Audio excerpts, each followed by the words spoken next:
Price the lord. സംഗീത പ്രമാണിക്ക് കോരകപുത്രന്മാരുടെ ഒരു ധ്യാനം. 42-ാം സങ്കീർത്തനം. മാൻ നീർത്തോടുകളിലേക്ക് ചെല്ലുവാൻ കാംക്ഷിക്കുന്നത് പോലെ ദൈവമേ, എൻ്റെ ആത്മാവ് നിന്നോട് ചേരുവാൻ കാംക്ഷിക്കുന്നു. എൻ്റെ ആത്മാവ് ദൈവത്തിനായി, ജീവനുള്ള ദൈവത്തിനായി തന്നെ ദാഹിക്കുന്നു. ഞാൻ എപ്പോൾ ദൈവസന്നിധിയിൽ ചെല്ലുവാൻ ഇടയാവും? നിന്റെ ദൈവം എവിടെയെന്ന് അവർ എന്നോട് നിത്യം പറയുന്നത് കൊണ്ട് എൻ്റെ കണ്ണുനീർ രാവും പകലും എൻ്റെ ആഹാരമായി തീർന്നിരിക്കുന്നു. ഉത്സവം ആചരിക്കുന്ന പുരുഷാരത്തിൻ്റെ സന്തോഷവും സ്തോത്രവുമായ സ്വരത്തോടു കൂടെ സമൂഹമധ്യേ ഞാൻ ദേവാലയത്തിലേക്ക് ചെന്നതോർത്ത് എൻ്റെ ഉള്ളം എന്നിൽ പകരുന്നു.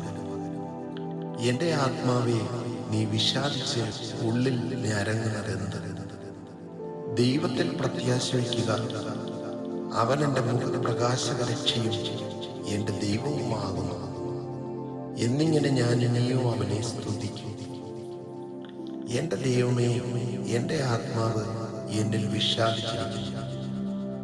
അതുകൊണ്ട് യോർദാൻ പ്രദേശത്തും ഹെർമോൻ പർവ്വതങ്ങളിലും മിസ്സാർ മലയിലും വെച്ച് ഞാൻ നിന്നെ ഓർക്കുന്നു.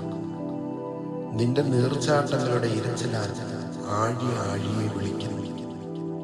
നിന്റെ ഓളങ്ങളും തിരമാലകളുമെല്ലാം എൻ്റെ മീതെ കടന്നു. യഹോവ പകൽ നേരത്ത് തൻ്റെ ദയ കൽപ്പിക്കും.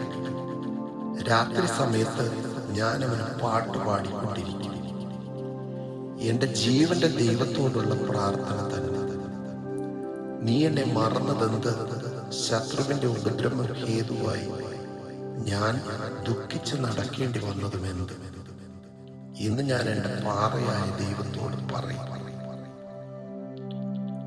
നിന്റെ ദൈവം എവിടെയെന്ന് എൻ്റെ ശത്രുക്കൾ ഇടപെടാതെ എന്നോട് പറഞ്ഞുകൊണ്ട് എൻ്റെ അസ്ഥികളെ തകർക്കുമെന്നും എന്നെ നിന്ദിക്കുന്നു. എൻ്റെ ആത്മാവെ, നീ വിഷാദിച്ചുള്ളിൽ ഞരങ്ങുന്നതെന്ത്?